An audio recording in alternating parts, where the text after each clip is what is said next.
wow, we've already arrived at the last session before our final keynote. And this is really teeing up for tomorrow, day two of the MTSS, where we will be spending all day talking about greening and streaming and the less accord. So today's 30-minute session is really teeing that up and, answering a few questions. And Ben Schwartz is our moderator. And I'll let him introduce the panelists and have at it, Ben. Nice to see you. Thanks for doing this. Thank you. Thank you, Barbara. Thank you very much. So, I had prepared a little bit of an intro to set the scene, but I listened to everything today and almost all my thunder has been stolen.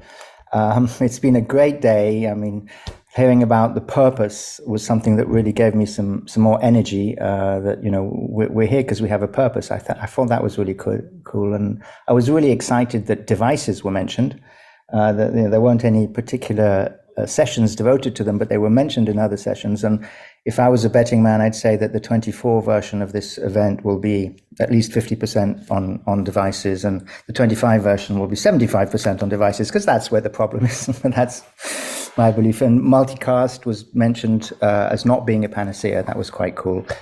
One thing I want to take away from today was also power capacity effectiveness. I thought that was something we need to take to greening of streaming. But what are we going to talk about today?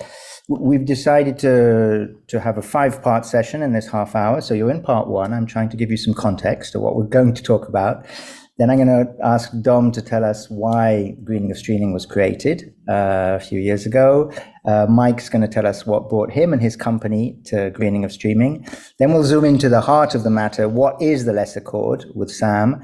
And then we'll finish off with Dom again with what are our first 4 projects. And we'll try and do it in less than half an hour so that we can answer any questions. So to set the scene, the idea is, what is better video? Do better videos consume more resources? That's something that we are addressing head on. If so, how impactful is it? When we're talking more resources, is it the kind of resources that, will make the planet burn faster or that can barely be measured?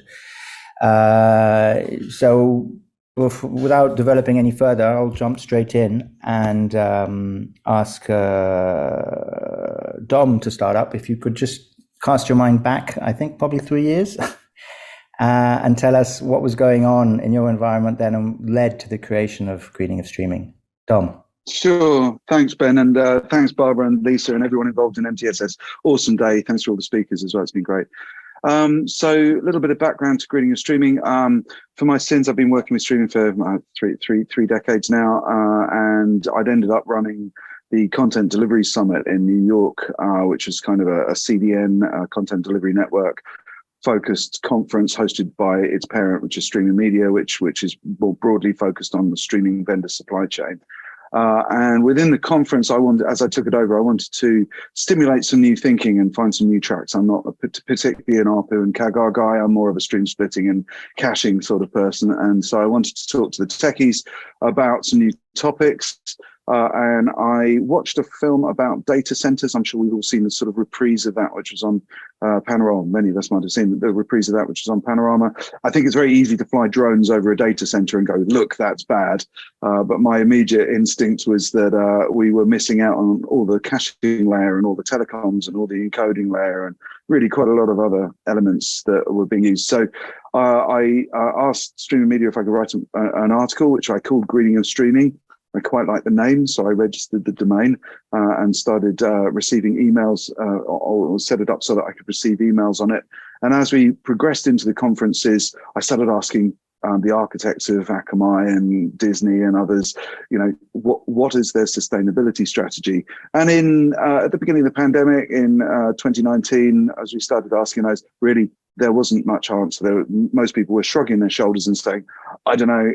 The finance director buys the electrons. I have no idea what color they are. And that was really the sum total of sustainability in the streaming sector. I think by and large, reflecting on the space, we'd all been buying telecoms and data center services and paying money and assuming that that was their problem. And that was really where the story had got to.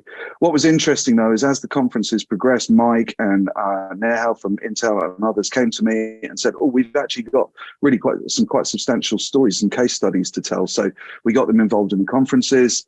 And over the series of, it's a twice yearly conference, over the series of conferences, those stories and those case studies became more forthcoming. We had panels and then we had more tracks. And eventually I came to the conclusion it was going to take over the conference. So I stood up a one-day event, which I thought was going to be interesting just before IBC 21, I think it was. And we started inviting speakers to that conference.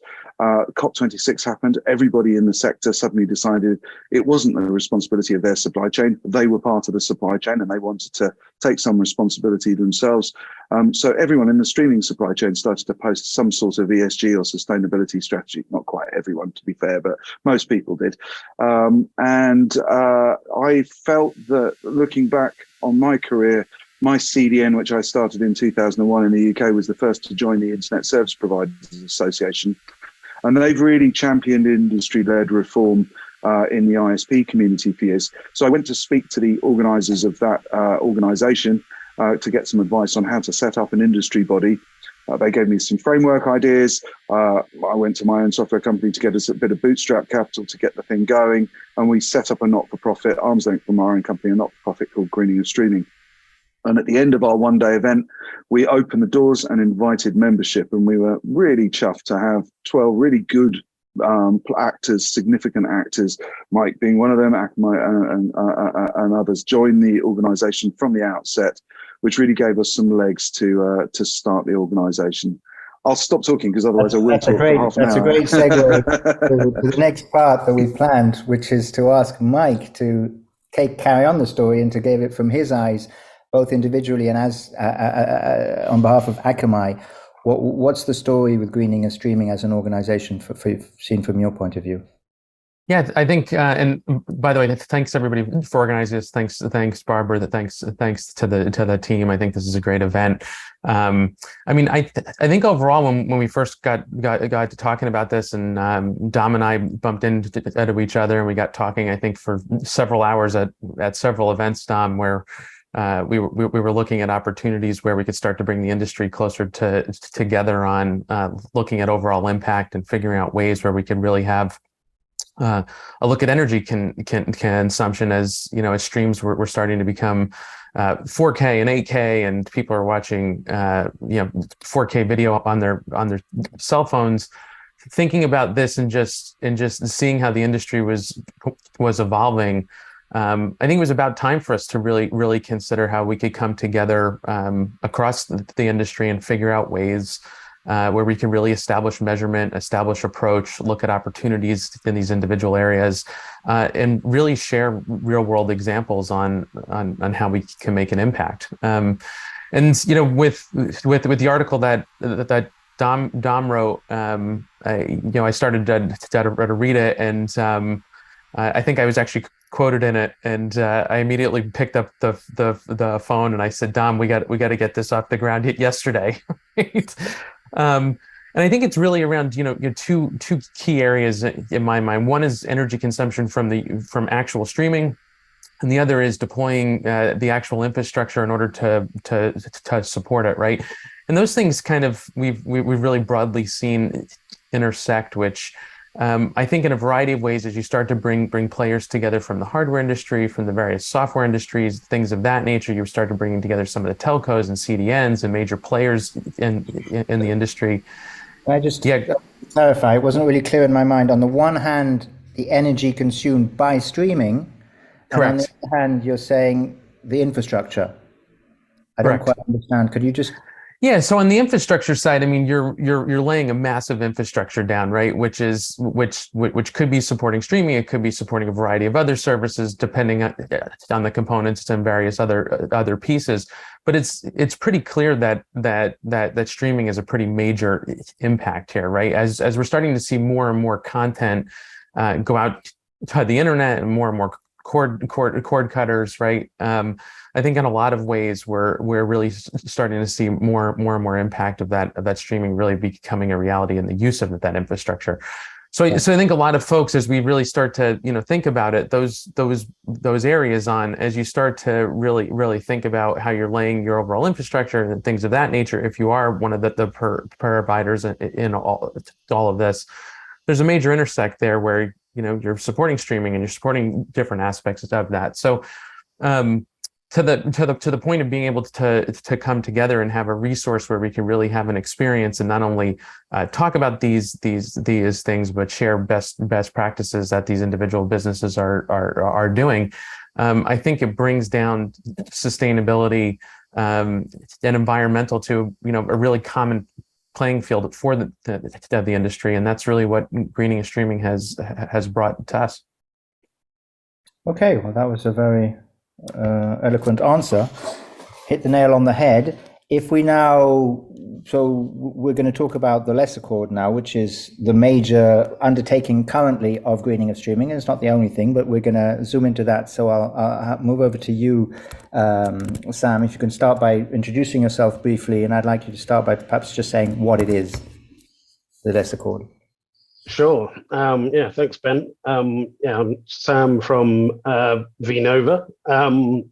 Yeah, and I'll sort of maybe borrow the question you asked Mike a little bit just to start off, because at VNova, we have we're a small part of the technology stack. We develop a compression technology, which is turned into an MPEG standard, MPEG 5 LCEVC, which is an enhancement to video codecs. And at VNova, we know part of the reason we were sort of interested in this, as everyone is, I guess, but part of the reason we got involved was we know our technology has the potential to reduce energy usage in transcoding and might be able to, significantly contribute to the effort. But if you just take that in isolation, it doesn't really mean anything. It's only if if we can work with the industry as a whole, then we might actually understand really what our technology can do. And for example, in transcoding, we might be able to save energy at the transcoding point, but if it causes something to get worse, sort of in the transport layer or on devices, maybe that was a waste of time. So that's what the lesser chord, to my mind, is really about bringing the industry together so that we can figure out these sort of system-wide effects of different technologies. And low energy sustainable streaming, less Accord, is about coming up with a thorough set of actionable recommendations once we've investigated different theories and measured the effects of them, coming up with a really good actionable set of recommendations that we can send out to the industry ultimately.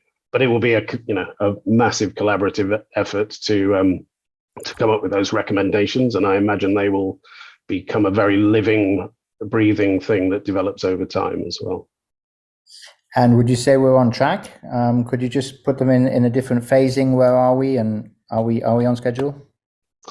Yeah, I think we've made some great progress in the last year. We've been reaching out to a lot of different industry groups, getting loads of feedback. The last 5 or 6 months has been about trying to gather ideas from across. Dom in particular has been traveling to numerous events and getting sort of feedback directly, and we've had lots of contributions through the Greening of Streaming website. And we've boiled those down. Give us some idea of numbers. Are we talking 3 or 4 contributions, dozens, hundreds?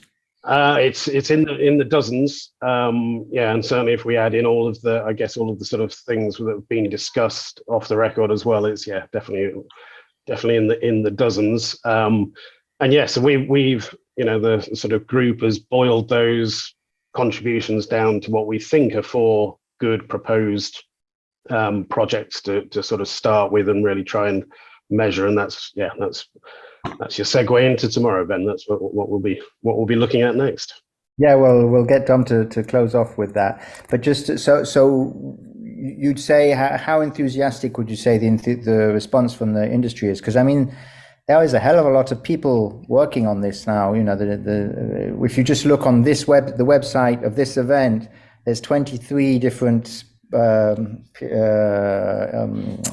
documents there to download. You know, different people's white papers, and this. You know, it's become a pretty crowded space.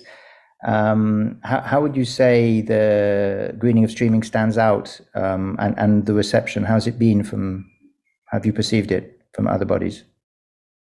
I personally think we've had great enthusiasm. Coming into the group, we've got, there are a lot of companies involved now who are, it's obviously not just individuals who are getting motivated. There is some group-wide or corporate sort of push to really invest and figure these things out. It's like with my company, as I say, just understanding what we can actually do, where we're not an AWS or an Akamai. We can't change things massively by ourselves, but by working out what we might be able to do with our technology, we can hopefully make a contribution. This actually goes to the point, and just really quick, just to play off what Jay is saying. It's bringing together people, I think, in a variety of ways where we have ultimate opportunity here if we work together and we work more closely,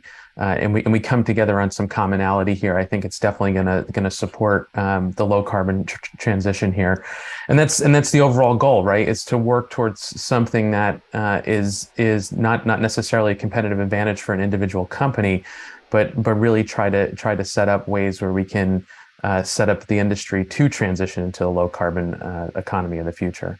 So just to expand a little bit on what Jay was saying there, it's companies of all sizes, it's folks coming together and really trying to work towards a common effort. I hear the rising tide lifts all boats kind of story in what you're saying, Mike. That's exactly right. Spirit that we're creating, but it's my job to try and be devil's advocate and pick holes, and we're preaching to the choir amongst the four of us, so I'll try and take the other side. And what I hear sometimes is that perhaps we're at the end of our honeymoon period. When greening of streaming started, wow, that's so exciting, but hey guys, it's been 2 years. I mean, if you count the beginning of the beginning, and the honeymoon is kind of closing. And so is the Lesser Chord, the big thing that's going to come out of greening of streaming, or do you think it's just one of many things?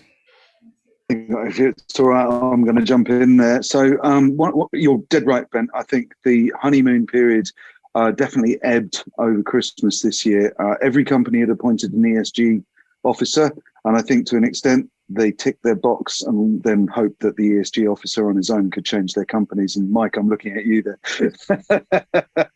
I think this year there's been a sense of the weight landing on everyone's shoulders, and right, we've really got to do something here. One of the key things I noticed as Sam and I were talking at IBC last year about various ideas about how we could focus the what we call Working Group 6, which is looking at compression and decompression, and that is one of the areas where there's no argument. There is energy being consumed when you're streaming and not consumed when you're not streaming. So that's a very focused area. But we were talking about the different strategies people had, the different views people had on compression and traffic and so on, and some of the unsettling discoveries that we discovered through greening and streaming, and I think many others have discovered in the sort of playground games nature of these things about the relationship between traffic and energy. But what was evident to me was there were many people, a lot of them in this virtual room today, who were trying to do their best, but they didn't have an accord. They didn't have a consensus about the direction of travel. So we had people firing off fixing problems with traffic when other people didn't think that traffic had any effect. We had people trying to sort out compression or infrastructure or load distribution or location of services and so on and so forth. And everyone was firing off in all sorts of directions, largely governed by their atomic focus of what their business does, what their own line of business is. It wasn't very joined up. And so one of the things that the Less Accord is really trying to do is create an overarching narrative for greening and streaming for the next 12 months to try to get everyone to look at this, to talk to the industry, to try to find out where there's the focus of what engineers, and I lead with engineers here, to focus on what engineers' own intuition is about where they can make differences. They tend to know more about how they can make differences than the management consultants who tell them what they think they can do. And so to actually get the engineers out of the woodwork and talking about a common direction of travel, let's try and find the commonality where we all think there's low-hanging fruit or easily addressable problems that we can go and solve here and now, and do that together rather than keep firing off in sort of autonomous directions. A little bit confusion here. I'm a bit confused. I imagine audience even more so, because between the Less Accord, so is a call out to the industry, hey guys, what should be working on? So my immediate simplified understanding is it's something future, it's something yet to come. But what I'm hearing, and also what I've experienced in my own attendance of greening of streaming meetings, is lots of little nuggets that come out from the weekly meetings of the different working groups. And, you know, some of the things you said, including barking up the wrong tree and finding, well, that's not the real problem, but that's a really valuable piece of information. And so has greening of streaming already, or do you plan to actually produce anything from all the small little nuggets that have been collected over the last 2 years? I think those nuggets form within the working groups. That's why the working groups are a little bit more componentized into specific strategies about language, about encoding, about traffic measurement, and so on and so forth. I think those nuggets are out there, and the working groups try to make sure that they are in their own right reasonably focused, and that there's a consensus of opinion. But if we don't join all of the working groups up and have a common sense of direction, then you end up going down cul-de-sacs anyway. And so the Less Accord is really trying to get some sense that if we stand some projects up and we work together on those projects, both inside and outside of greening and streaming, that we can get the industry to focus on some trouble areas together and avoid going into competitive spats in sort of niches rather than solving the problems that we really need to solve. Okay, so staying with my advocate's role, then I'm hearing that in 2023, at least, may not be the case next year, if you really want to benefit from the nuggets, you're going to have to join the industry and come to those meetings. Because if they're all going to be published as a here, industry, take all our findings, that's not going to come at least until next year, right? Yeah, we're not in a rush in greening and streaming. There's lots of people who profess the don't let perfect be the enemy of good. We are operating at such a scale that if we start firing off down any good avenue, we're never going to get to a point of perfection. And we are engineers, we like perfection. So there isn't a rush in greening or streaming. We want to get it right. We want to get the data right. We're even looking at everyone else's data to see if we can get consensus. You know, working group 8, your working group, Ben, is just to advocate the advocate here. Your working group is going to be trying to form some consensus about what's going on in CPE, and there is no tougher battlefield than that one. And you know, so we do have to try to focus on, there's a lot of areas to focus on, but also to try to get everybody into some alignment so that we're working together. And that's going to take some time. We're not going to be publishing much this year. One thing I just add to what Dom is saying, I think it's critical that we bring everything into concert and really look at different opinions, different approaches, things of that nature. Take in the research and digest it in a way where we can use it. And I think that's one of the major issues today, is that there is so much research out there. There's so much difference of opinion. There's so many potential different directions, right? Without necessarily stepping on each other, and at the same time trying to bring it together in a way that you can actually use it. Crafting an approach that has more of an impact takes time, right? Because you want to put something out there that is meaningful and could be used by anyone, right? Versus something that could potentially just become a marketing document at the end of the day, right? So this group isn't just, and I think the organization in itself, that we have kind of an anti-greenwashing back end here, that members should not be actively greenwashing. This is a prime example of putting something else out there that does not have that greenwashing undertone. And I'm not saying that there's a lot of things out there today that do have that. What I'm saying is that we want a I think something that just has buy-in from a lot of folks, not only on the approach side, but where we can have impacts in a more combined effort. So we're going to have to wrap up, leaving the last word to Dom. If you'd like to just tell us, Dom, and you only got like 3 minutes in which to tell us the what the four. So all those ideas that went into that sausage machine, they were all mixed up and restructured, and you've come up with four nuggets, four ideas. Can you just give them to us? Probably going to take me 4 minutes to read them, but yeah, no, we just distilled them down. We think we've got four really good projects after a really broad industry sort of period of consultation. The four projects that we're going to be discussing in a sort of hackathon mode tomorrow. So please join in and please interact tomorrow.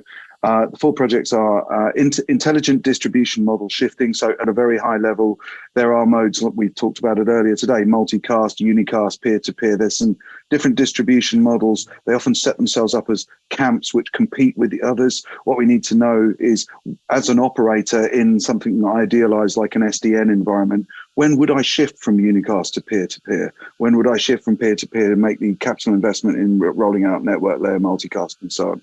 So that's a really good piece of work which hasn't been done by the industry, because generally there's too many competing forces. So that's a very interesting project. Second project is definitely very close to the sort of birth of the LESS Accord. It's looking at codec optimization and how we can save energy through codec choices and optimization. I'll skip to the fourth one, actually, because the third one's quite meaty. The fourth one is really quite simple. It's hardware and infrastructure optimization. So two ends of the spectrum there. One, could we move transcoding loads to surplus wind power in Scotland, and then move it back to long tail storage in Norway, for example? Or could we move entire CDN caches into immersion cooled systems where you might see 70% energy saving, but once you dunk that server in the mineral oil, it's never going to be used again for any other purpose. And then the fourth project, which I think is the most sort of is one of the most technically interesting, is nicknamed Energy Breadcrumbs.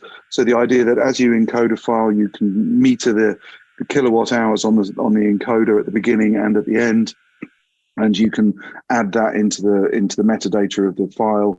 And as it goes into storage, you do the same. As it becomes repackaged or transcoded, you keep accumulating those energy kilowatt hours into the codec as you go through the chain. So when you finally get to the user's device selecting which stream they use, over time we'll be able to actually pull a stream which has used the least energy. Which seems simplistic on paper. Tomorrow we're going to find out just how hard that's going to be. So if everyone could join tomorrow and tune in and chip in and get involved and volunteer to get involved in projects, that includes non-members. Members are going to lead the projects, but we're going to invite guests in for these specific projects to fill holes where we aren't comprehensive. Okay, and one final teeny question: can people still go to greeningofstreaming.org/less and enter ideas, or is that part closed? At the moment, we've left it up. We're still interested. We don't want that world-changing idea to get missed because of some time constraints. So go to greeningofstreaming.org/less. If you've got interesting ideas, do contribute them. We'll keep an eye on them. They'll feed in. The projects are going to run for a year now. The tests are going to happen in the autumn. So there's plenty of time to get some really constructive ideas in there. Thank you, guys. It was really, we're just on time, 14 seconds over. You are just on time. That's perfect. Thank you, Ben and Mike and Sam and Dom. That's been a great introduction. You whizzed through it. Thank you all for your participation.